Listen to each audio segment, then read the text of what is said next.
Hello and welcome to Func Prog Sweden. We are back. First up, I would like to welcome all our recurring viewers. Thank you for supporting and coming back and joining us live at Func Prog Sweden. Thank you very much. And then to all new viewers, welcome to Func Prog Sweden. This is the meetup and channel where we explore functional programming, such as Erlang, Haskell, Clojure, Scala. We also explore functional programming concepts. We have also explored functional programming in C++, Java, and more. Yeah, so if you're into and want to learn new things and want to explore what's the next paradigm, stay tuned. First, agenda.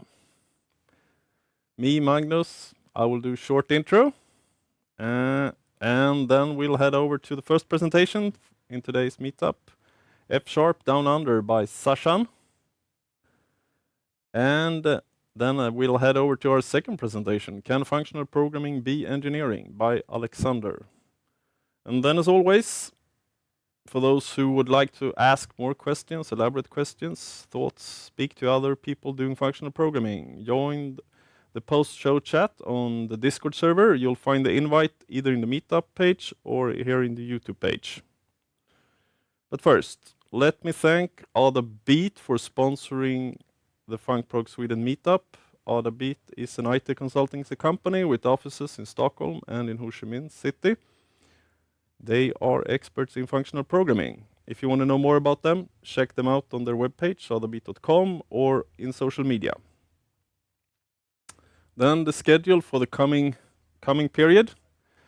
8th of October, we're back at Kivra. So if you're in Stockholm and want to meet other people live and talk to people, have some good snacks, make sure to sign up and come to Kivra. Then we're back 5th of November online, and then 3rd of December again. Then, of course, we're going to continue to plan the coming meetups for the coming year. Then, if you want to support Func Prog Sweden, and of course you want to head over to MeetUp and join the MeetUp community, and make sure to subscribe on the YouTube channel. Finally, last but not least, join our Discord server to make sure to chat to people and make sure to be able to ask more elaborate questions, which we head over to now. Questions. If you have questions during the live stream, either shoot them in the chat in YouTube or on the Discord server to ask them. And I'll make sure to convey the questions to the presenters. With that, let's start, and welcome to our first presenter, Sashan. Hello, Sashan, and welcome all the way from Australia, Melbourne. Hello, Magnus. Hello. Thank you for having me on the show. Yeah, you're welcome. Yes. Yeah. Hit it away. Right. Hello, everyone. I'm pretty happy to be here on Func Prog Sweden. I'm going to talk to you about F# Down Under and how we use F# in Australia. I was going to call this talk something more practical, like F# pragmatic use cases or F# real world use cases, but I opted for a little slightly different title to make it more exciting. And I put a little picture of an AI generated kangaroo down there, just to and the kangaroo is actually meant to be holding a pouch with the F# logo, but the AI didn't quite generate the logo correctly, as you can see with this Gen AI with these Gen AI things. They're a bit weird sometimes. But anyway, I should introduce myself. My name's Sashan. I have been in the industry for quite a while now, about almost 2 decades or so. Most of my work's been with C and C++. And more recently in my career, I've started using F#. And I use it in a team at the company I work for in Australia. And I've just found that I've actually enjoyed the work quite a lot, and I've enjoyed using the language. I did work for the same company Magnus did several years ago, except I was in the Australian office and he was in the Swedish office. And I have some interesting posts on Stack Overflow. If you've ever wanted to know how to open a file in Vim and you've seen this answer, that was me. At one point in my life, I used to hang around there. Um, but so I'll just get on to the real subject of my talk, which is what is F hashtag? So I'll tell you an interesting story. I was describing that I was going to be doing this talk about um, this programming language, and a family member said to me, "So you're talking about F hashtag?" And I kind of laughed a bit, and I was like, "Oh." It kind of crossed my mind that there's this, generational gap between what people see now as a hashtag and what we saw in around about the early 2000s when C sharp and F sharp came out as a sharp symbol more. But anyway, just to clarify, I'm going to talk about a language called F sharp. It's not called F hashtag, in case anyone has any confusion about that. It is a Microsoft-based language, and it's kind of like a sibling language to C sharp, except the functional equivalent of it. It was created by an Australian, Don Syme, ironically. Although I find that a lot of people in Australia don't even know this, and the industry here is we actually don't use it quite. We don't use it a lot in Australia. I think Europe probably has more use cases of F sharp than we do over here. Um, and why am I doing this talk? Well, I feel that I'm generally happier using F sharp in my work life. I've used C++ and C mainly before in the past, and Python and yeah, and Bash and a few other languages along the way. But F sharp has probably given me the most fulfillment than any of the other languages that I've used. And it's kind of able to blend a pragmatic approach. It's also expressive enough to satisfy your needs for defining um, types, and it gives you enough integration because you can. It gives you enough parts to integrate with .NET. So .NET obviously has a huge ecosystem, so you've got that whole ecosystem under you that you can leverage. And I think I remember when I was at university doing Haskell. I think one of the remarkable things I found when I'd written a program in Haskell and it compiled, I found that the program just worked. Like it was if it was the compiler verified that the program was logically correct. And I have a fairly similar experience when I write code in F sharp. I find that once it's past the compiler, it tends to work correctly at runtime. Um, so what this talk is going to be about is I'm just going to show you different slices of F sharp and how I've used it in my work life. And it's not a tutorial about F sharp. I'm not going to show you how to write a for loop or if then statements or how to do match clauses. It's basically it's just a section or slices of different topics um, uh, that I've encountered while using F sharp as a software engineer.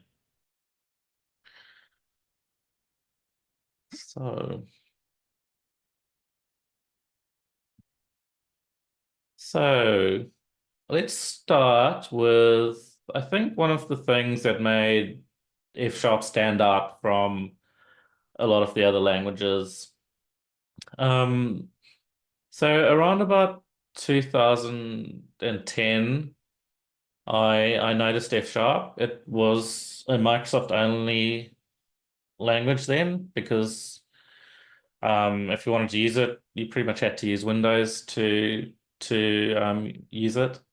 I was at that time a C++ developer working on QNX, which was a real-time operating system. I was using, I think it was the Whatcom C++ compiler, which was from like 1987. It was a very old compiler. But I did bump into this F sharp language, and because had a sort of passing interest in functional programming languages, I was like, oh, let me have a look at this. Let me see how it works. I see they have this model for dealing with concurrent programming situations. And other languages at the time, like the popular ones, C Sharp and Java, they didn't have a model for handling asynchronous workflows or concurrent programming. Um, so typically the problem that people face in these languages is what you want to do is you want to be able to um that's a shame my slides don't go all the way down. Oops, got to work on that. But basically your main flow of the program will run a will want to say you want to download something, then you pass a callback function to the function that performs the download. And once it's got the results, the callback function will handle the results of that download. So you can see it, and this is a C code, so you can see it happening here. I download something given a list of URLs or an array of URLs. I get the results and I call the callback function to operate on those results. And the callback is this here. So what the problem here is that your flow of control tends to be inverted. There's an inversion of control that goes on. And you also have to maintain the state of variables between the main thread of execution and the main thread of execution and your callback function. So that means you have to manage the lifetime of that variable if you want to pass information between the main thread and the callback.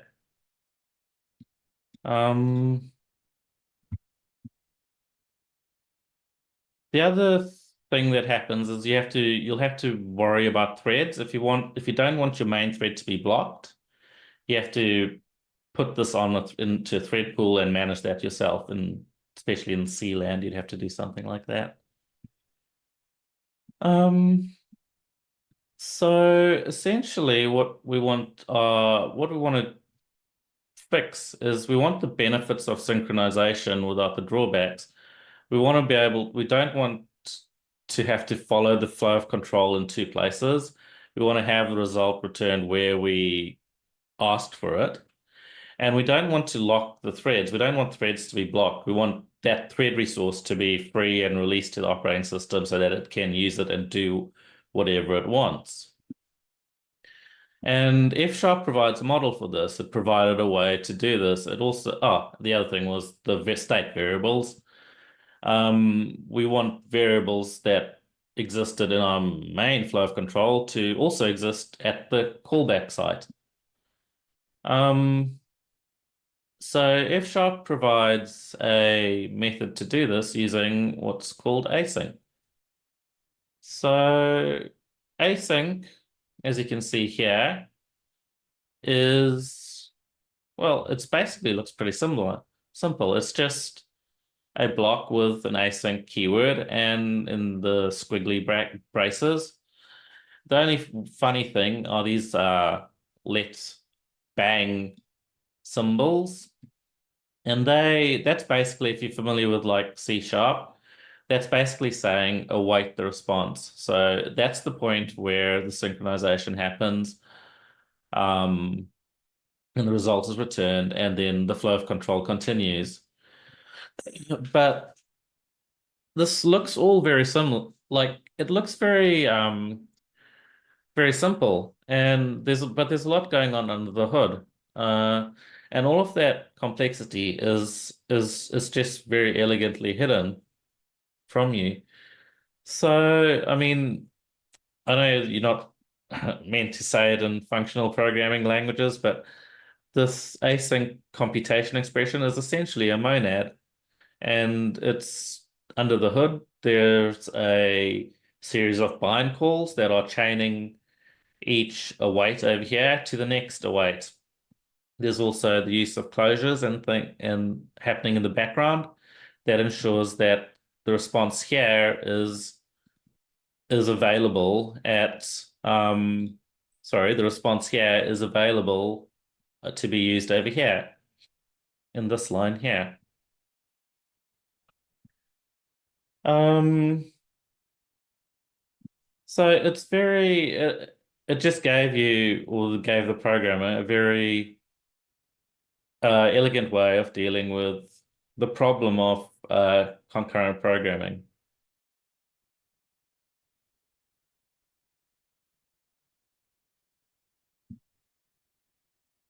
Um, the other thing I should mention is that the use of threads in .NET, threads are managed by the .NET runtime. So at this stage of execution, while it's awaiting, the thread is released back to the runtime. So that thread is available for use by anything else in the system. It doesn't the async runtime doesn't hold up the CPU, it doesn't hold up resources on the host machine. And then when it returns here, it might this flow of this part of this code here may continue in the same thread or in another thread.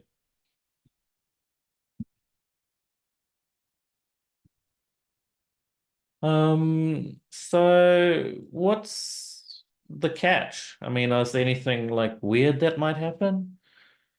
Sure. If you're tempted to go off and try using async and trying some F sharp, I thought I'd just throw in this here as sort of just a way to help you. Um, just something to watch out for is if you try and use if you try and use a sequence expression, so here I'm building up a result uh, in a loop, and this is yielded into the list. So two square, whoops, wrong thing. So two square brackets are an array, are a list, I should say. So you'll get this compiler error. So what's going on here? It's just a case of the thing is a sequence expression. What we see here in this loop, in the for loop, is also a computation expression. So it's shadowing or overriding the definitions that the async computation expression defines, and the bind underneath the hood, a let bang is translated into bind. It has a different bind than the one in the for loop, which doesn't exist. So yes, there's a way around this. You can do things like what I'll show you in the next slide is just don't await it. If you look on line 5, I've taken away the bang, which means I just get the async object returned. And then at the end, when the loop has built up the list, I just pass it into something like async parallel and use it like that. And then that means that the whole thing's executed in parallel, asynchronously in parallel. That's one way to get around it. And the other way is to use async sequence, which is it's not built into F sharp, but you can download it from NuGet. And that's an example code here. So with async sequence, you just replace your async computation expressions with an async sequence computation expression instead. And you can use your for loops more or less the same as you did previously. So I should also mention, just for completeness, that there are also task expressions. So Microsoft added task expressions just to have so that they're more compatible with C sharp. C sharp natively uses tasks, or I should say .NET generally natively. Tasks are the predominant thing in the .NET layer. So whenever you're talking to a .NET library, you'll often find that if it's doing anything asynchronously, it's doing it using a task and not in async. And the F sharp maintainers added this just so that it makes compatibility with that layer easier. The few things you might have to watch out for here are they don't support tail recursion. So basically don't use recursion in tasks if you want to use them. And they start immediately. So as soon as you call the task, it'll start. Whereas async, you have to pass it through async run synchronously to have it all unwrapped and all executed. So to wrap up, why so why was async important? It came out like, if think about it, F sharp had async in 2007, whereas had a model for concurrent programming, which is great. Like, it's amazing. It really was a thing people struggled to do like easily in other languages. And I think these days we're in 2024, if you were to think about starting a project and we're looking around at different languages, you'd be hard pressed to pick a language that did not have support for async. Like, you really would want a language that has support. When I say async, I mean support for concurrent programming. You don't want to be working with languages that don't have that support, especially if you're doing stuff with the web or you're doing a lot of, request response type of work. Yeah. And so it's quite interesting just to see how pre-science, I should say, or how like future-proof F sharp was, with the fact that it had this ability back all the way back in 2007, when most mainstream languages weren't really concerned about this. Um, yeah, and I just like to leave you with a thought about it. How I assume a lot of you have your own favorite languages. It would be good to have comparisons between how F sharp does it, or I would like to learn as well about how other languages handle this problem of concurrent programming in how other languages handle that problem. Um,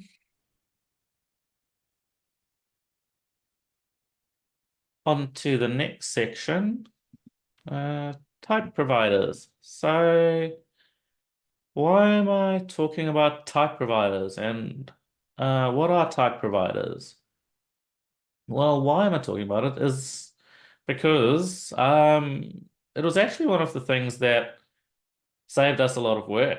Like I think it easily saved us weeks, probably a few weeks of work and back and forth, and in one of the projects that I've been working on.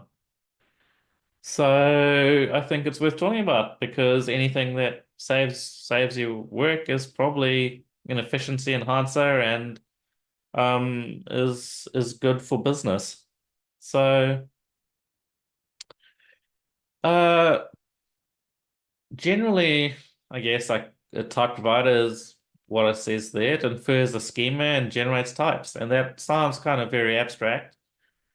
But it's really useful for, working with unstructured data, XML or JSON. And in our use case, we had a lot of unstructured XML to essentially deal with.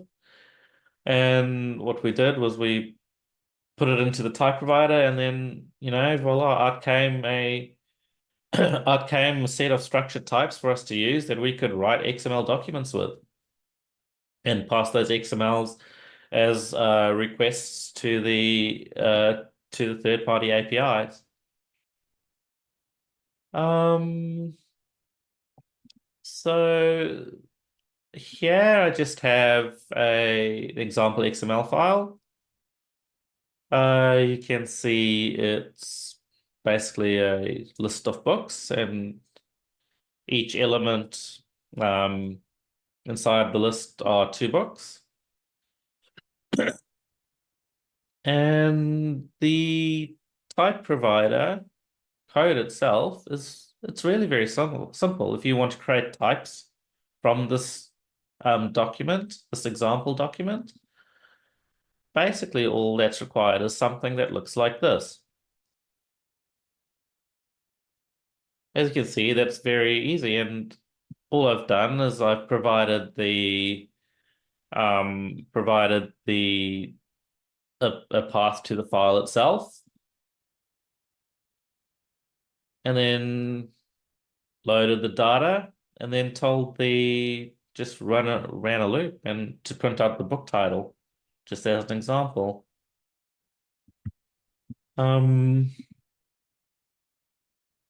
So I could do something more exciting. I have the example here, so I'm going to just switch over to some code, just so and run it. So we should be able to see. So just give me a moment.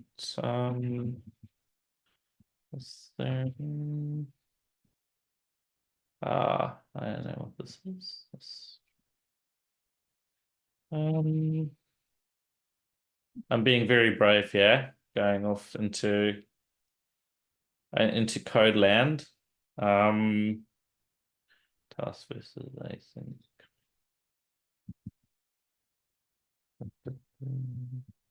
XML type providers. Let me share the screen. This is the one. Sharing a different screen, so hopefully you can see. Here we go. So I think one thing I want to also show you with F# is the fact that it's scriptable. So I can write this here, and then I can hit, like, I'm using VS Code, and so there's some key bindings here. But if I just select it and hit Alt Enter, it puts it into the interpreter below, the FSI, and it runs it. As you can see in this, let me make the screen a bit bigger. And then I can do something. I can extend this loop, and I can say, oh, maybe I want to print the book dot the year as well. And I want %d. That'll work. And then I run the loop again, and we should see it come out here as, yeah, Chris Smith, programming F# 2010, and then Don Symes' book below. So that's um that's an example of an F# script. This is the type provider loaded out of the books.xml file. And yeah, this is basically just the loop that loops through the data, which you can see is, it's this here that the type provider's generated for us, which is really, really handy. And if I look at book, I can see all the other elements of that XML document that I can reference here for each book. So that's one of the nice things about F# is that it's scriptable and just makes the iteration process a lot easier. And I'm just going to keep talking a bit about the IDE because I think it's important because F#'s a type inference language. So you don't necessarily have to type annotate things. It works out the type based on type inference. But as a human, it's really handy just to be able to hover over the value and read what the type of the thing is. Um, I think it's really difficult to do programming in F# without that facility there.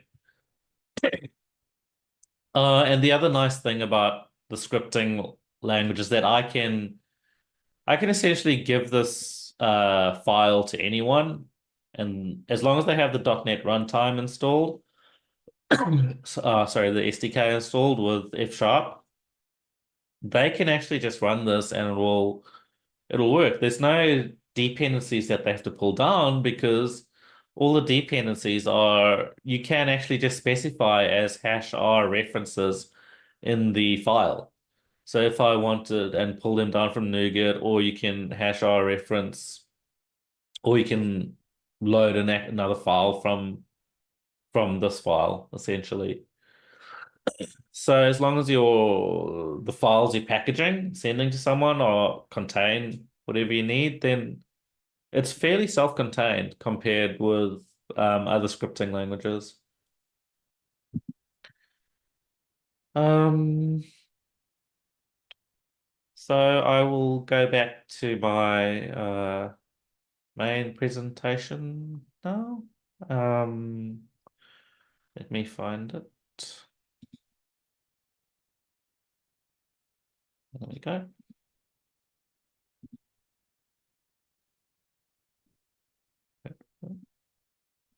Yes. Um,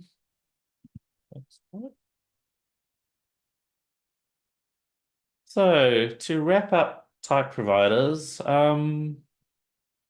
they're they let you efficiently work with unstructured data. They're a great time saver. They were a great time saver for me.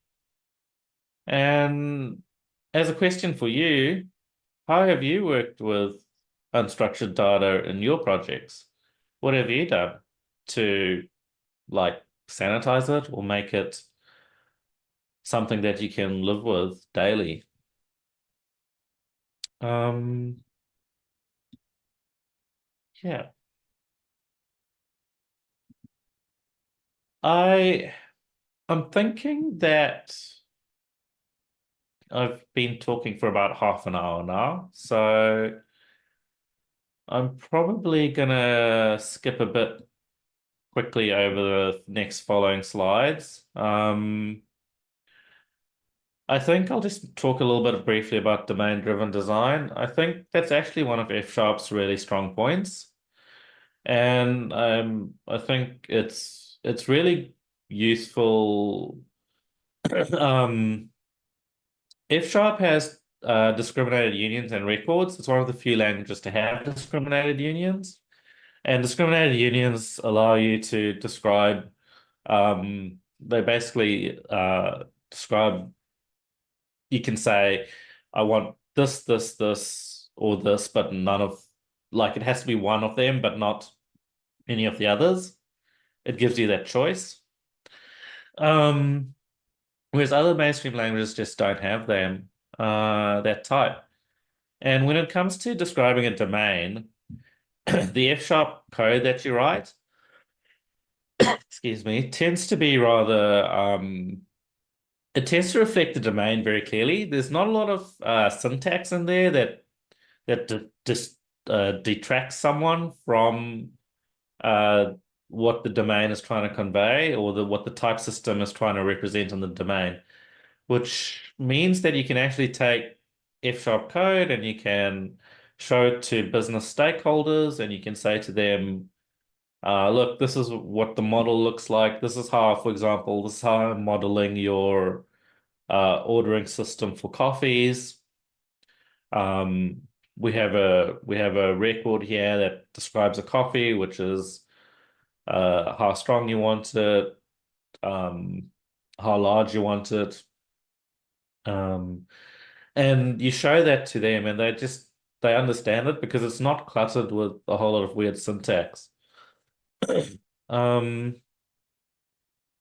and I think that's actually one of F-Sharp's strong points. It's one of the things that's really, really good at is being able to like if you like building things using domain-driven design, then F# is incredibly useful like that. Um,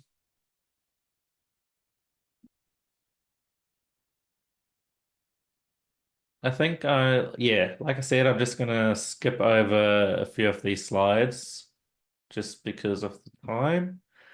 I'm gonna stop here and talk a little bit about REST.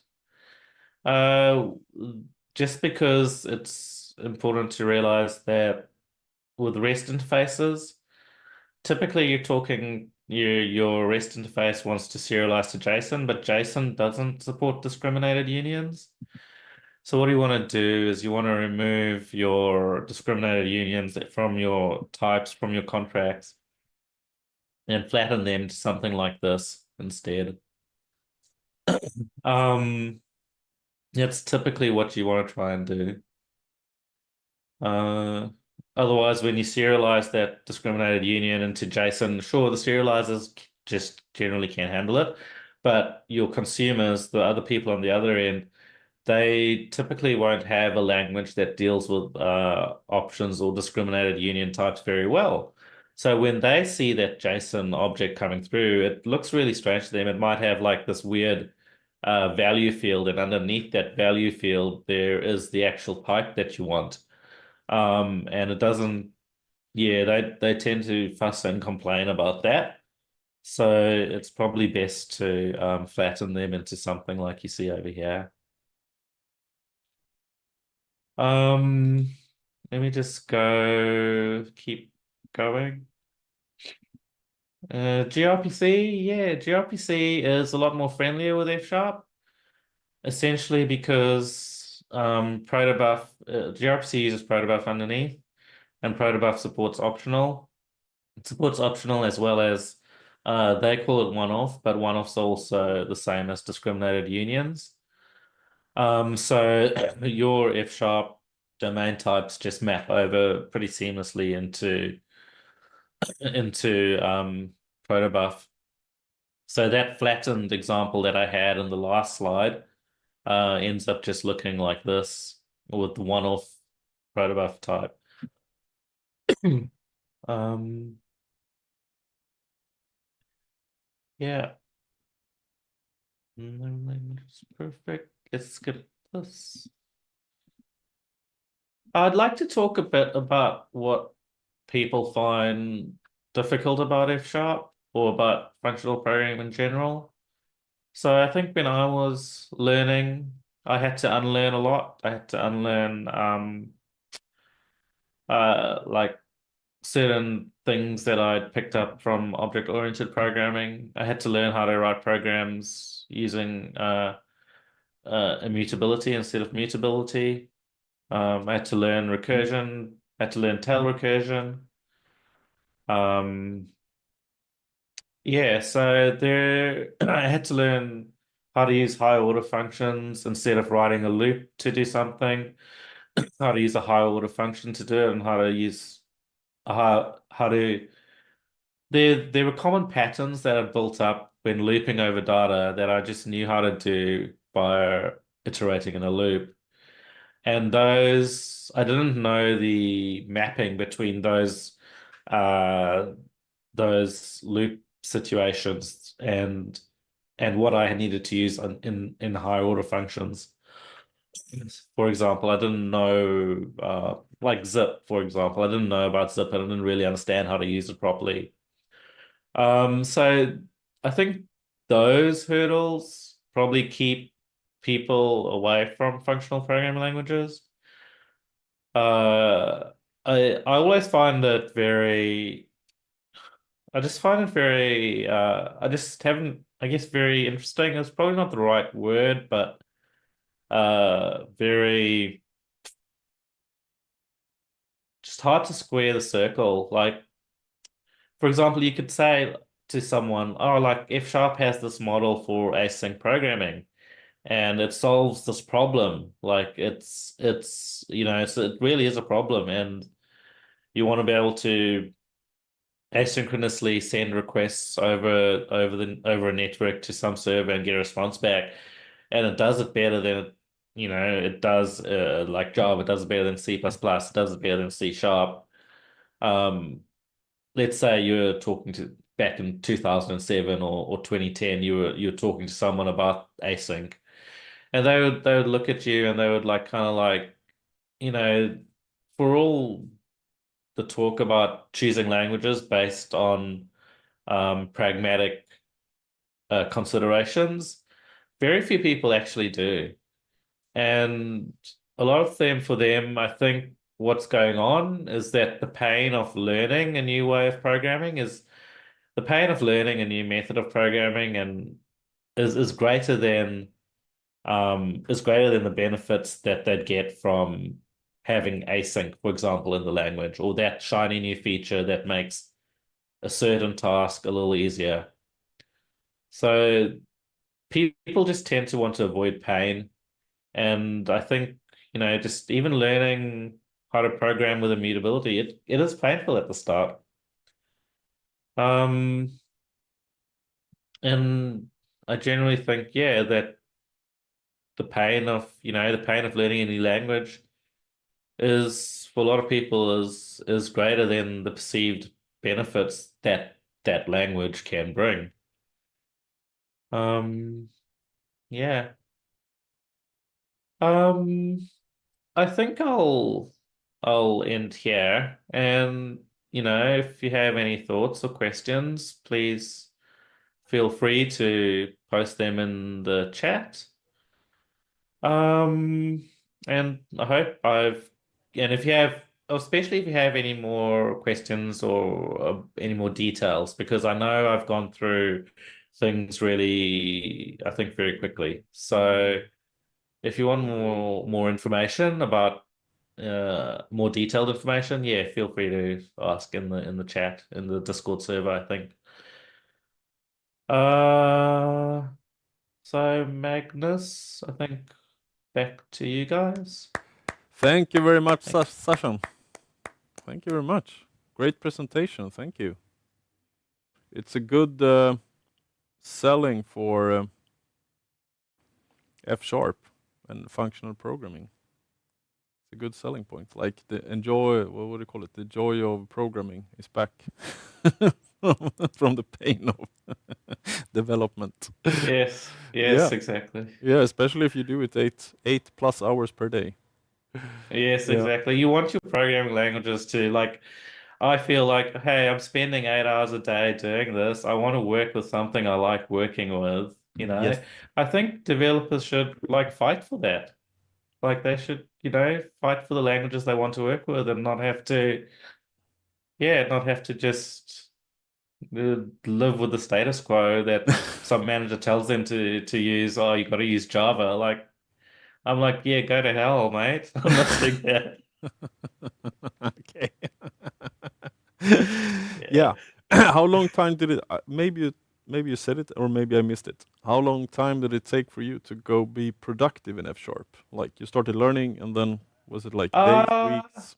it was, let's see. So it's a bit funny with me because like I sort of looked at it in 2010. and it was when it was on Windows at the time, but I wasn't really going to make a switch over to Windows programming. But I learned OCaml.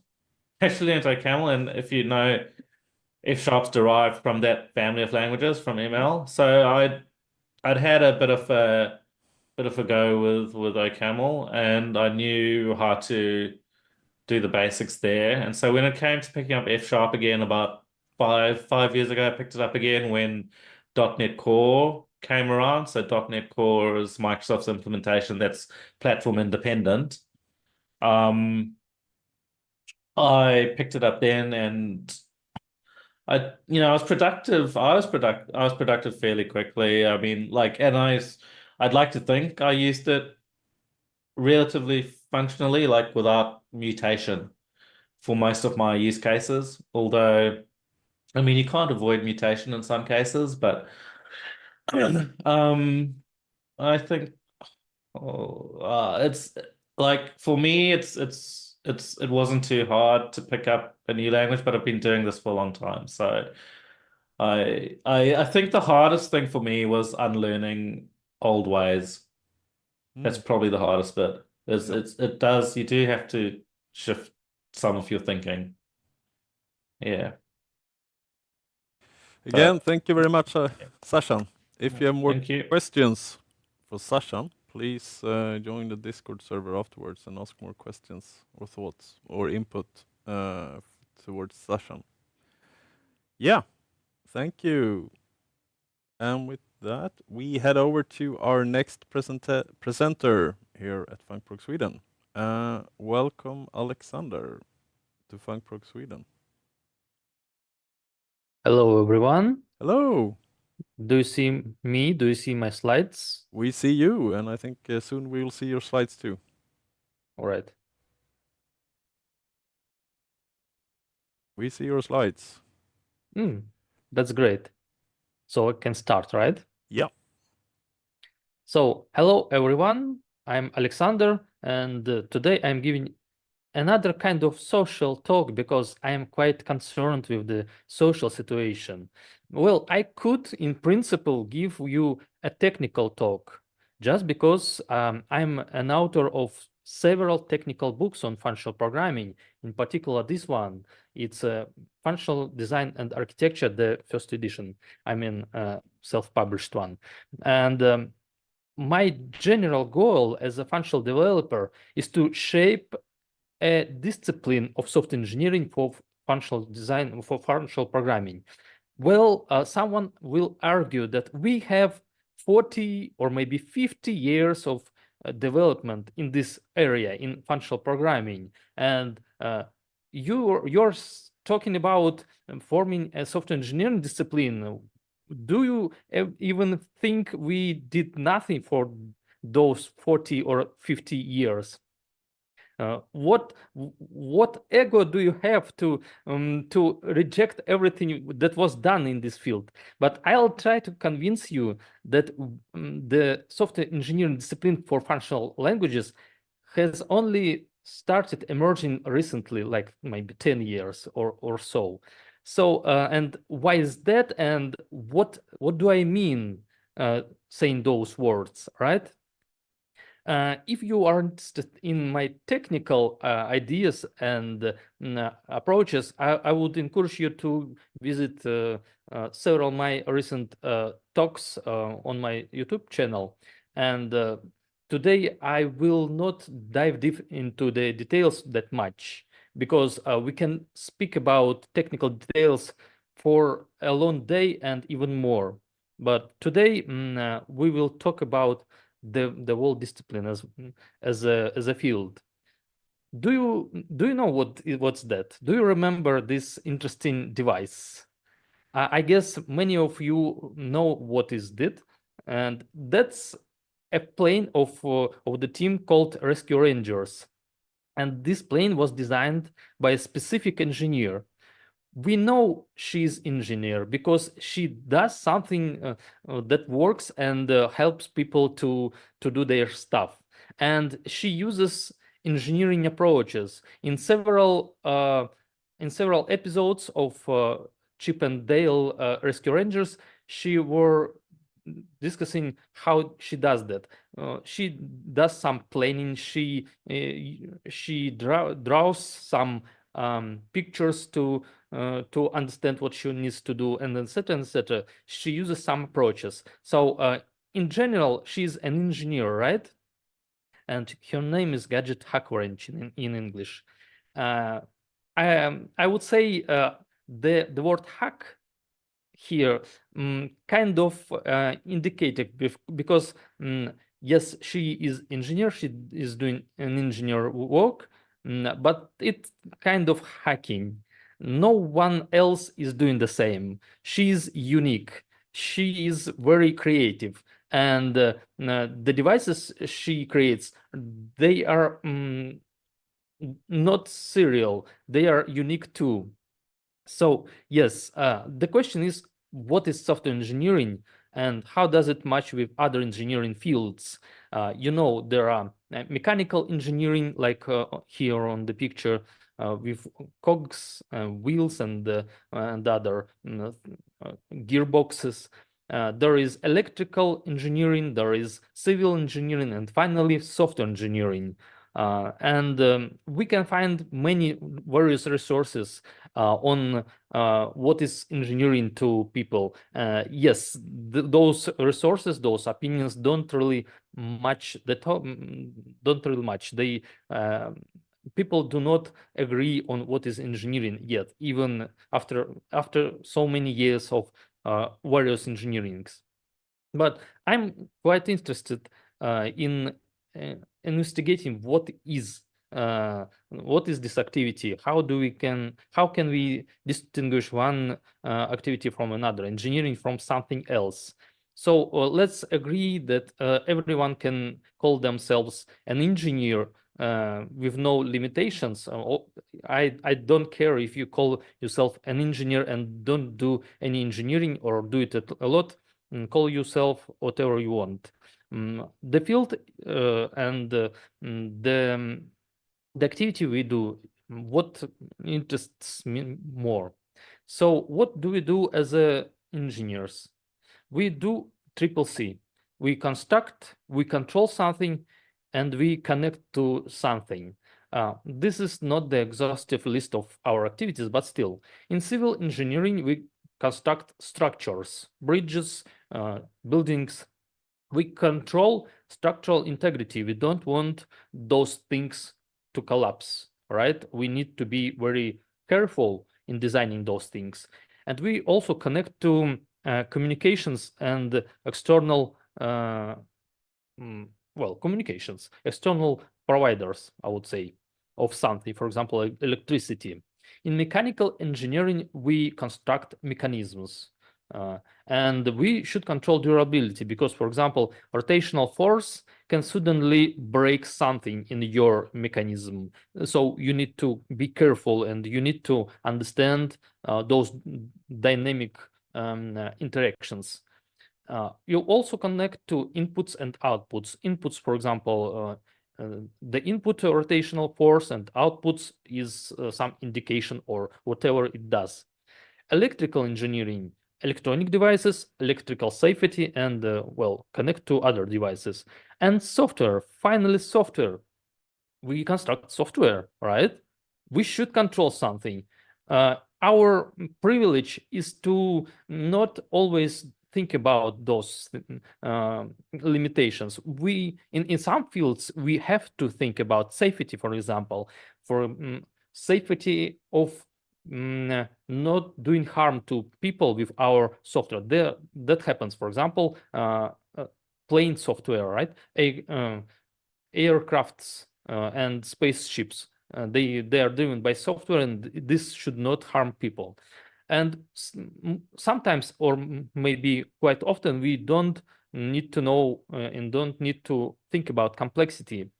But I would argue that this limitation of keeping our sight on complexity and not allow it to grow is one of main tasks of software design and software engineering as a field. All right. So we have objectives, we have restrictions, and we have external factors. Those three C to do as engineers. All right. So, but what is software engineering? What is it? What this field is? There are various articles on the internet, and one of them, "Are We Really Engineers?" by Hillel Wayne. Sorry if I'm pronouncing it incorrectly. The person, the author, argues that those 6 points are misconceptions about engineering. Engineering is not when we're making something complex, and it's not when we are working in a part of as a team. And the author argues that it's not necessarily something physical for us to create and to name this engineering. Also, rigorous specifications and design documents are not essential to engineering, and mathematical principles are not essential to engineering, and also like loss of life and consequences do not define engineering uniquely. All right, and certification and license are not inherent properties of engineering. You can argue, you can have different opinions, and I quite agree and quite disagree with some of these points. Just for you to have some resource to argue with. What I'm interested in, how engineering is different from science and from witchcraft. And what do I mean? Witchcraft. And my point will be that functional programming is neither of these three, but maybe these three combined, or maybe one of them specifically. So let's move to what are those things. What do we do with engineering? We always, not always, often have a process and a methodology to follow and a language to speak in, complexity to control, right? Skill level to have an entry point into this field. There is something that drives our activities, and we want to achieve some result. Those are categories I want to consider. So what is the process? Development is the process. It's not just writing code. It's more than that. It's connecting to people, it's designing some architecture, it's writing documentation, testing, and talking to the clients. All of this is development. In witchcraft, from other hand, it's shamanism. A person sometimes jumps around a campfire and says some spells to summon, for example, a demon or something like that. And in science, we do research. There is some methodology we follow in engineering, whether it's civil construction or something else, and we call those methodologies design. It's a general term for methodologies. In witchcraft, there is probably some methodology, but we don't know about that methodology much. Otherwise, many shamans would be around us and they would be doing the same thing, but it's mostly a secret activity. They are making themselves isolated from the outside world, and sometimes they visit mountains and forests to do their shamanism, so that regular people should not be invited into that activity. In science, we also do research, trial and error, right? Language in engineering should be shared between all participants, because we need to move the needle. We need to create something that works for many people, and many people are involved. In witchcraft, only initiated can speak. You need to read some spell book and learn some occultism area or field to participate. kind of the same for science, because it's not easy to understand scientific speeches if you are not much educated. Complexity in engineering, in particular in software engineering, is not welcomed because we generally need to develop and evolve our software. Complexity is an obstacle for a successful evolvement of software. It makes every program too difficult to understand, too difficult to design, and sometimes needlessly so. And we, as engineers, usually don't welcome complexity. In science, complexity is everything. The current situation in science is that it's difficult to invent something simple. Everything simple was already invented. Low-hanging fruits all have been collected. So you need to be very deep into some difficult, complex field to advance the science. And this impacts skills levels. For example, in engineering, we want and we do we want to achieve a lowest possible level of skill to allow more people participating in our field, because we have many tasks and those tasks are themselves very difficult. The more the world evolves, the more difficult tasks it faces. So we need more people in our engineering field, and we, as an industry, we lower the bar of participation. This includes more simple languages, more simple approaches, more simple processes, and etc. For witchcraft and science, this is not a problem at all. And probably you need to be an overmind to do science today. I mean, science is different, but the most valuable and most advanced science, right?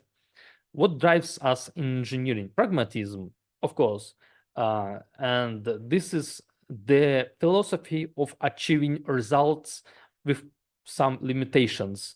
We cannot just do things as we wish. We need to account many various restrictions and limitations. We should be pragmatic. Witchcraft is a cult, and science is curiosity. Finally, result in engineering is predictable. It doesn't matter what kind of software you want to build. If you have a picture in your mind and you think it will work this way, you can program it will work that way. Maybe sometimes you program it and see it will not be exactly as you wished, but still it's possible, right? Nothing is impossible, but maybe some vagueness there is in our idea what to build. Witchcraft is magic. We don't know the result. Maybe there are no results. And science is unpredictable because you don't know if your theory is correct, if your conjecture provable, and etc. and etc. Science is a very blind research area. You need to be lucky to find something and to make a discovery. And I would argue that in functional programming we have witchcraft, and a lot of functional programming is witchcraft, and this witchcraft is highly related to activities that look like mathematics, but they're not quite math. It's a very narrow application of mathematics to some parts of functional programming, and we need to be very specific to what exactly mathematical concepts we use and what we want to achieve with them. And look at that. There is shamanism. Why? Because there are people who are very involved into math theories, for example, category theory, and they know their stuff. Others don't. We don't learn some mathematical field to be capable engineers well today. This is not a strict requirement, right? In general, a person can be a former plumber, but still they will be able to participate in software development in some role. Mathematics is not necessary for our activities. We use mathematics a lot. For example, Boolean algebra, right? Calculations and many areas are very tightly related to mathematics, graphs, collections, and etc. But it's a tool not more difficult than counting money. It's kind of the same. In functional programming, however, mathematics is kind of omnipresent, not because this is the way it should be done, but because we are, as functional programmers, were very interested in making it so. But as long as this situation persists, we are yet not in the engineering field, because doing mathematics in the way functional programmers do is not for everyone. It's a secret knowledge yet. Maybe because we have bad education, maybe because it's too abstract, maybe because the value of doing mathematical functional programming is not to make a result, and there is no intent to control complexity, but rather is to advance functional programming itself and maybe mathematics as well. So yes, doing mathematics is not bad, and applying it to all fields of our activities is not bad, but rather good. But it's quite far from engineering by those reasons you see on your screens. So let's talk about this witchcraft a little bit. Several examples of that. Abstract algebra. Abstract algebra has many notions that you can find in Haskell, for example. Monoids, groups, free groups, even my beloved free monads are from abstract algebra. And it's not a rare situation when you open some document in Haskell and it tells you about how monoids and groups are related together. And here is a mathematical theory for that. You want to build some software, but you are being taught to some mathematical foundations of those ideas. Category theory is a complete, I would say, thief of interest in functional programming past years. Like in 2010s, it was mostly the subject in various resources to talk about. People were very enthusiastic. They absolutely loved this idea to apply category theory to functional programming, and they created tons of various libraries for that.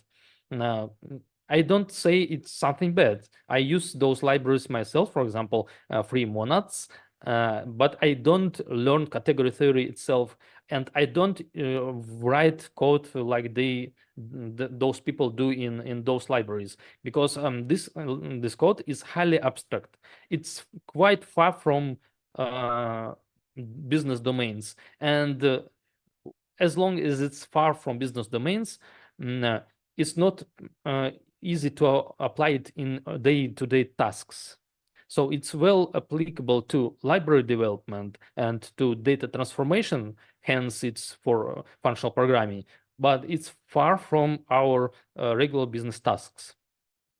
Type theories, they are very useful in the sense that you can construct an interesting language and use it safely. For example, Haskell or Scala, those are the languages with great type systems.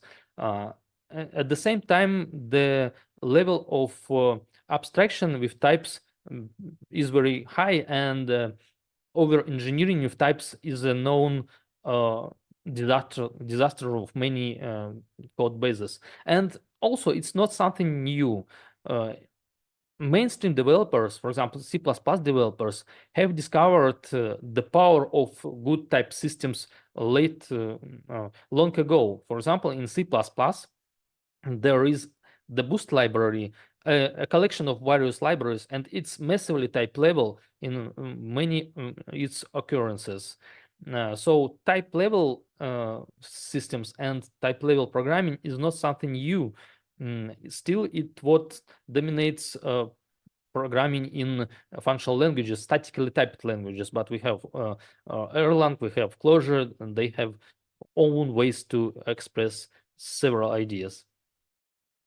One thing that is not kind of a subject or an area, but still something that people try to find as a functional programming, as a true functional programming. Recursion schemas. To me, those things should not even be in a course of functional programming. We should not teach people to those things, because why? What's the problem of doing simple recursion or even doing loops? But those recursion schemes are super difficult and mind bending. So we talk about zygomorphisms, pretending that this is functional programming. This is certainly functional programming, but it's not the essence of functional programming. So I'm personally very concerned that we talk about that much. As I said, those theories are very abstract, and therefore they are very far from our business domains. And this light years gap has to be covered, has to be somewhat treated if we want to make those things to the right applicable to our day-to-day tasks. And the only thing that can fill this gap, or if it's even needed, is some discipline, some methodology, how to apply those things. And only recently we started talking about category theory for programmers, category theory for day-to-day tasks, pragmatic category theory, and etc. And only recently we started writing specific and grounded resources, materials to teach people not to do mathematical like witchcraft, but to do programming as we do it in the mainstream world. Just use those things as a tool, not as a thing to research, dive deep, and get lost for the world. I love showing this slide to my audience. Those are my Haskell buzzwords. Well, not quite mine, but still, those buzzwords are real, except one. Do you see what exactly one buzzword doesn't belong here at all? What is a personality disorder here?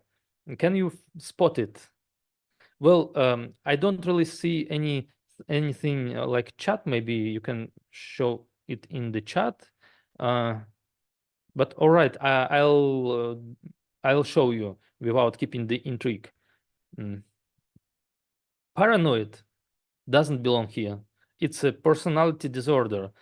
From other hand, funnily enough, clown and joker are two terms from I don't quite remember, from abstract algebra or category theory, and they exist in some Haskell libraries as notions. Again, that's kind of a joke, but still people use it for some reason. I don't know what those things do, but they exist as programming notions. So people may say, the more math there is in engineering, the more it becomes engineering. My answer to that, the more math there is in engineering, the more it becomes math. My statement is at least correct and doesn't contradict itself. Maybe I can quickly talk about software engineering in FP as I see it, because it doesn't represent a ready field and it's still evolving. First of all, I think we need a structured and systematic knowledge for that, for design, engineering, and programming with functional programming. Sorry for the tautology. For now, we have many distinct ideas, approaches, maybe applications of some cool things that do not represent and discipline. You cannot take something and start writing software from end to end, some methodology. You need to research topics again and again in functional programming. You need to discover things that do not represent a whole system.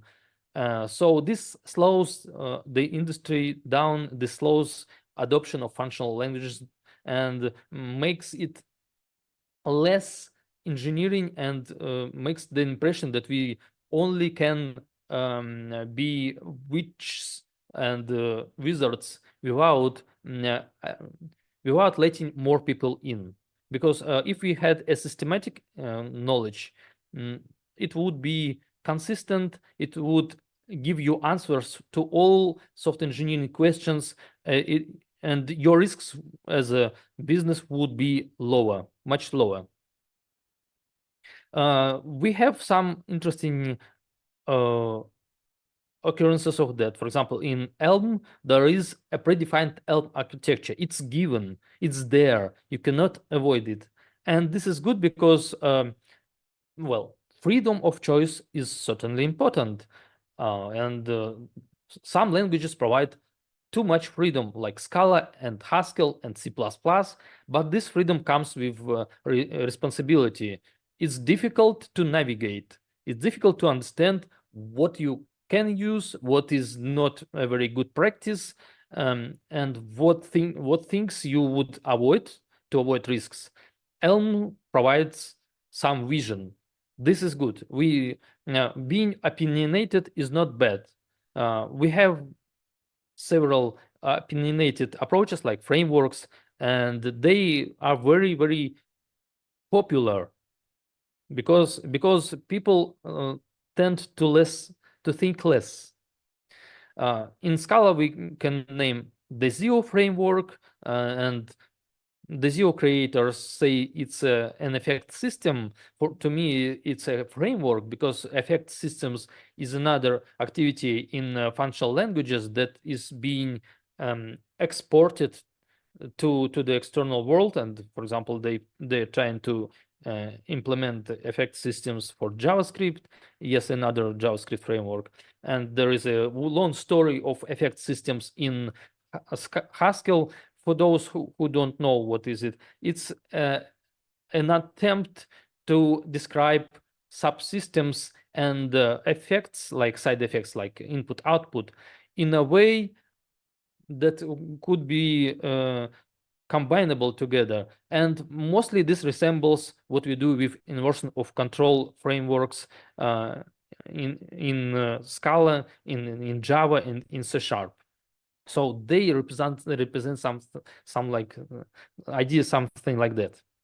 Another example is Erlang with its predefined architecture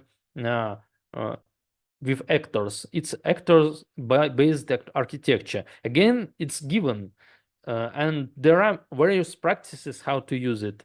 This is why Erlang feels more practical than Haskell, because it comes with an idea how to utilize it, how to use it, how to avoid problems, and how to solve those problems. So a picture how to use things is by definition a pragmatism, right? And we need this pragmatism in functional languages. What was also noticed that in Haskell in particular, maybe in other languages too, people do really want to know best practices, design patterns, and application architectures.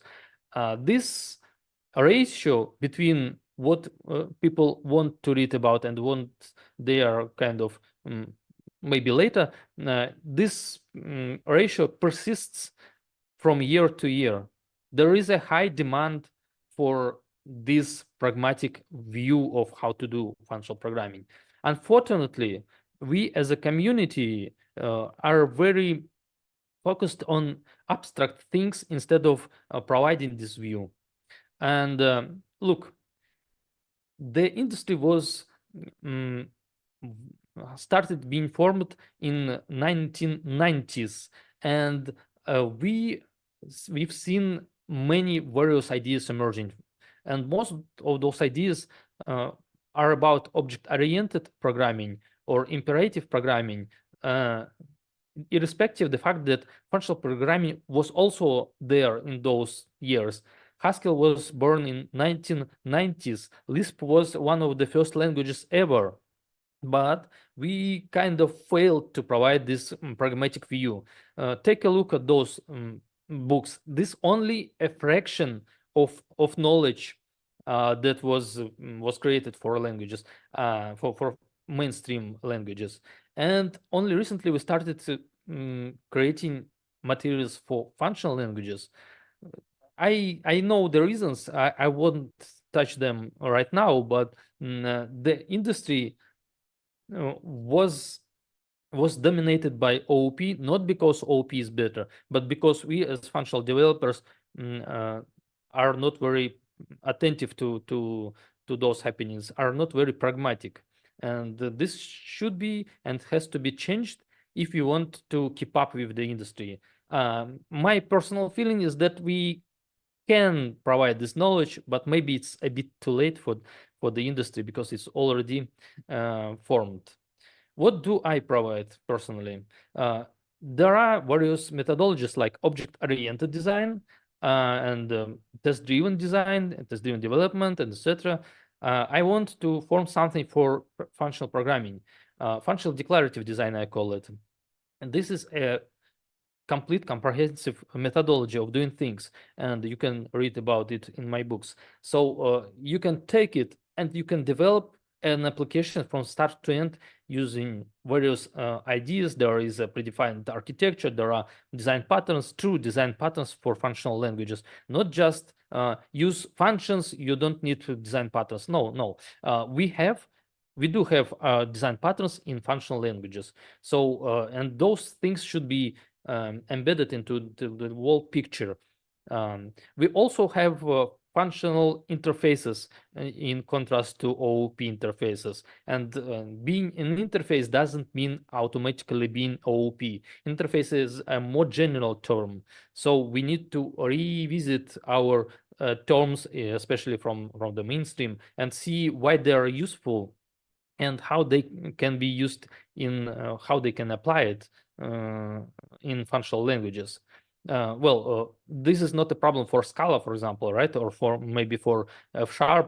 There is an integration with Java. There is an integration with .NET correspondingly, and we can fall down to Java's interfaces and C# interfaces. But in functional programming, we also have our own specifically functional interfaces to solve the same problems, to construct applications that are free from unnecessary abstractions and with several principles properly followed. So what is object-oriented design in general?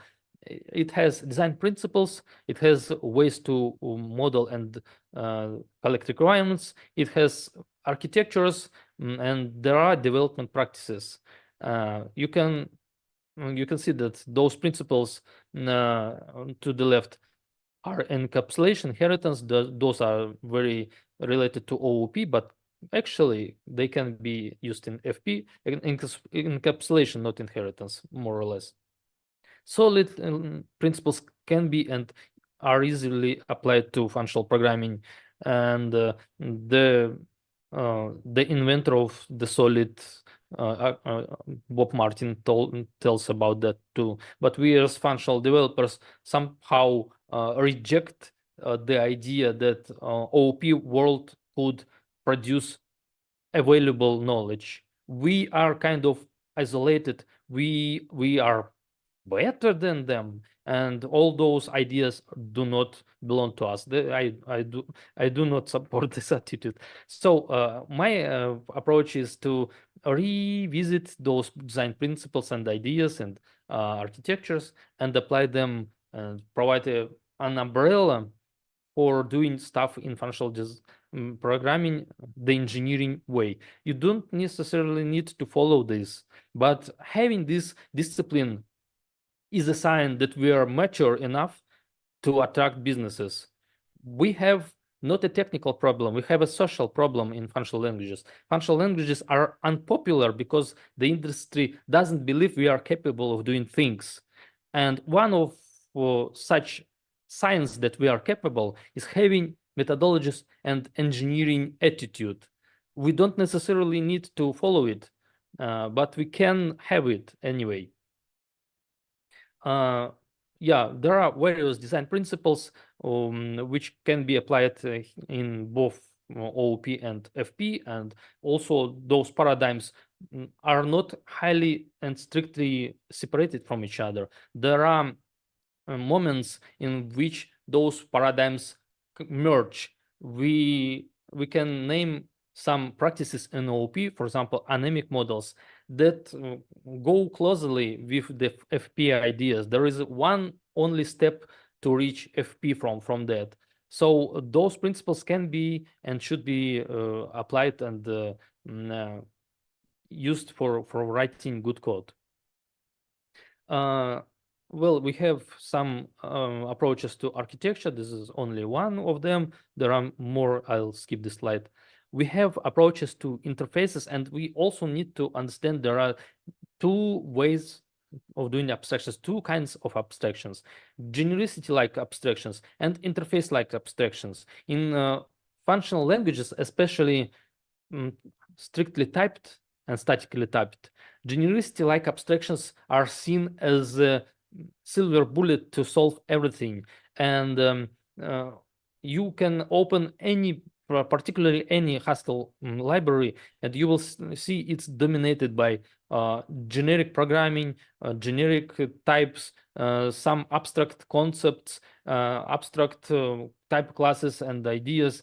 All those things are genericity-like abstractions. They are good for creating data transformation libraries and data transformation pipelines, mostly abstract. But in real tasks, we don't only need to transform data, we also need to have some extensibility quite often. And for extensibility of the type, there is a notion and there is another notion, and those notions can come in different times in the project lifetime. Now, genericity-like abstractions can work sometimes, but they provide too much complexity into that code, because extensibility mostly relates to domain notions, and genericity-like abstractions are very abstract. For this reason, we have not only generics in Java and C#, we also have interfaces in Java and C#, traits in Rust, in addition to genericity-like abstractions. In functional languages such as Haskell, interface-like abstractions do exist and are used, but they are not seen as such. There is no understanding that it can be used as an interface. It's not an OOP interface. It's a functional interface with functional properties. For example, free monads. Also, we need to distinguish the two notions, patterns and idioms. Patterns is something mechanical, some compound mechanism to solve a task, a mechanism sometimes to overcome the problems of a language. For example, a couple of design patterns from the Go book are overcoming problems in Java and in C++, like interpreter, yes, visitor, and something like that. But in general, it's an external mechanism to the task. It's not. It doesn't exist unless we invent it. From other hand, functional idiom is an inherent property of a notion. It's there. Whatever you do, it will always be within this notion. It will be attached to it inherently, and you may even not be aware of that. For example, a functional list, it's a functor, it's a monad, it's an applicative. Also, it can be foldable and traversable. Those things can be found as properties of this list. but they are not an external mechanism. So we need to distinguish, and this will help us to speak in a more exact language, because when a mainstream developer asks a functional developer about a pattern, a design pattern, what patterns do you have in functional language? We feed that mainstream language with functors, applicatives, foldables, and they feel an internal friction, because they feel there is discrepancy between what they understand as pattern and what we understand as pattern. So I propose to carefully see the differences between patterns and idioms to have a meaningful discussion with the mainstream. And this is very important because it's when pragmatism starts, we collaborate. I don't, that's probably it, but if I have more time, I have more slides here, maybe 5 minutes of that. So can functional programming be engineering? Yes, it can. Is it engineering right now? Not quite. It's close to that, but not quite. And do we need it? At least we need it for making an impression that we are capable. Because, I know there are developers who are fine with the current state of functional languages, but I am very concerned that we do not keep up with the industry. I want functional languages to be more popular, to be more industrial, because it's better for everyone. There is no bet in being open to the world, rather than isolated from it. So I have a couple more slides here. We can apply principles and ideas from the mainstream easily. Divide and conquer. We do have the same layers in our applications, absolutely the same application layer, domain model layer, persistence layer, and etc. And we can talk the same language. We can speak the same language as mainstream developers do. We need to have the notion of interface and use it mindfully, consciously. And there are various interfaces in functional programming.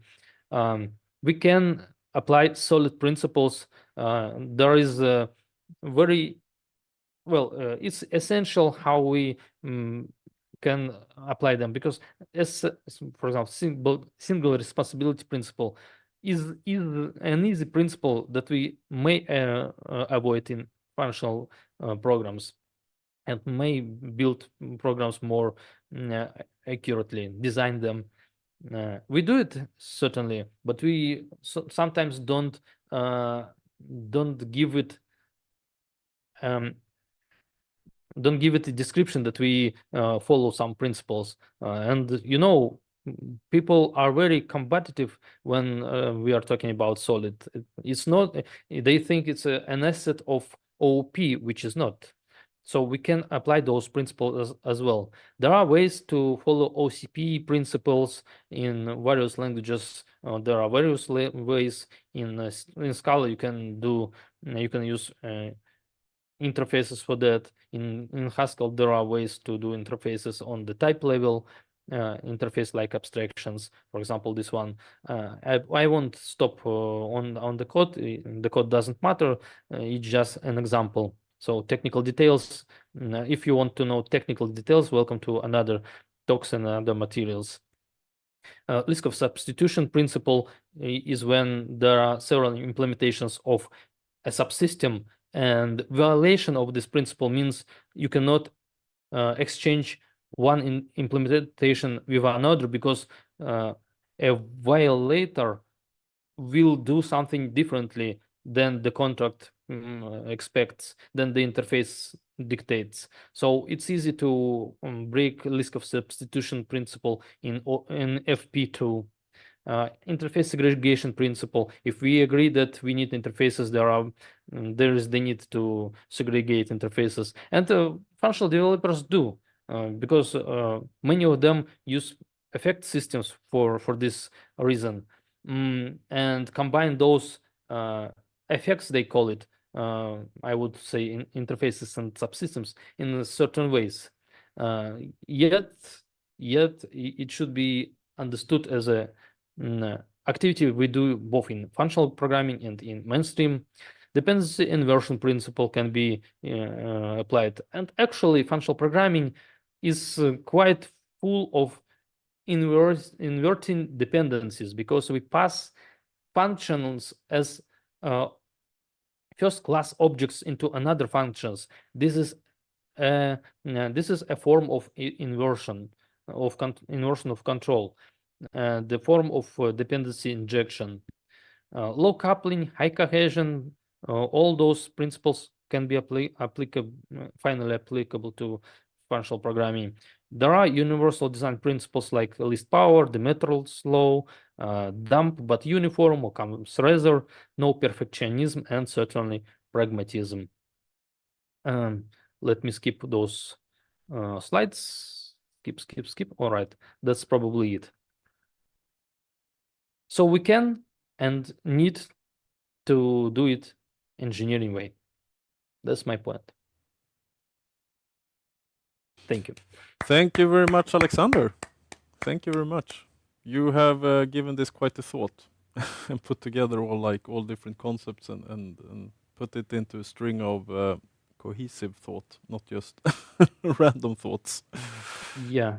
I want to provide a system of knowledge, not just random facts and ideas. That's the point. Yeah. Yeah.